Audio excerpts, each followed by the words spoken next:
కోసం కేంద్ర రాష్ట్ర ప్రభుత్వాలు కొన్ని పథకాలను అందుబాటులోకి తెచ్చాయి. రాష్ట్ర వ్యాప్తంగా రైతు బంధు, రుణమాఫీ లాంటి పథకాలు అమలవుతుంటే జాతీయ స్థాయిలో ప్రధానమంత్రి కిసాన్ సమ్మాన్ నిధి యోజన అనే పథకాన్ని రైతులకు లబ్ధి చేకూరుస్తుంది. అయితే ఇది పూర్తిగా కేంద్ర ప్రభుత్వం ఆధీనంలో ఉండే పథకం. ఏడాదిలో 2,000 రూపాయలు చొప్పున 3 విడతలుగా 6,000 రూపాయలు రైతులకు పెట్టుబడి సాయం కింద నేరుగా వారి ఖాతాల్లోనే జమ చేస్తుంది కేంద్ర ప్రభుత్వం. అయితే ఈ పథకానికి దరఖాస్తు చేసుకున్న వారిలో సుమారు 35 లక్షల మందిని తొలగించినట్లు సమాచారం. అసలు కేంద్రం ఎందుకు ఇన్ని లక్షల మంది రైతుల పేర్లను తొలగించిందో ఈ స్టోరీలో తెలుసుకుందాం. భారతదేశం వ్యవసాయ ఆధారిత దేశం. మన దేశంలో పండించే చాలా రకాల పంటలు ఇతర దేశాలకు ఎగుమతి అవుతాయి. అందుకే రైతులకు వెన్నుదన్నుగా నిలిచేందుకు ప్రభుత్వాలు కృషి చేస్తాయి. వారికి సంబంధించిన కొన్ని పథకాలను మేనిఫెస్టోలో పెడుతూ ఉంటాయి.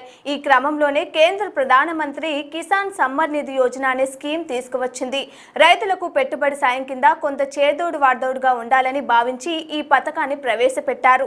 ఈ ఏడాది 19వ విడతకు సంబంధించిన నిధులను ఫిబ్రవరి 24న విడుదల చేశారు. అలాగే 20వ విడతకు సంబంధించిన నిధులను flagship direct benefit transfer programme కింద ఆగస్టు 2న విడుదల చేశారు. అయితే పీఎం కిసాన్ సమ్మాన్ నిధి స్కీమ్ 21 విడత నిధులు విడుదలలో కొంత ఆలస్యం అవుతుంది.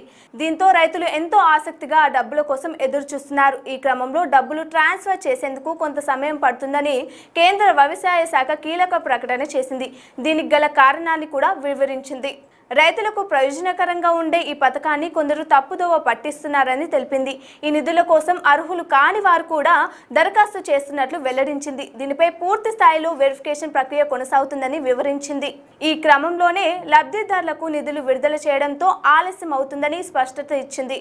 తప్పుడు ధృవపత్రాలతో అర్హత లేకున్నా లక్షల మంది ఈ పథకానికి దరఖాస్తు చేస్తున్నట్లు తెలిపింది. వాటన్నిటిని తొలగిస్తున్నామని, అందుకే 21 విడతకు సంబంధించిన నిధులు విడుదల జాప్యం అవుతున్నట్లు ప్రకటించింది.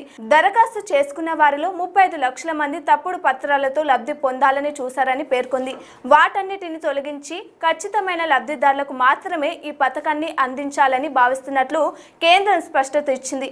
ఇదిలా ఉంటే బీహార్ ఎన్నికల నేపథ్యంలో దేశవ్యాప్తంగా ఉన్న రైతులకు నవంబర్ మొదటి వారంలోనే నిధులు విడుదల చేయాలని భావించినట్లు వార్తలు వచ్చినప్పటికీ ఇప్పటి వరకు ఈ విషయంలో ఎలాంటి ప్రకటన చేయలేదు.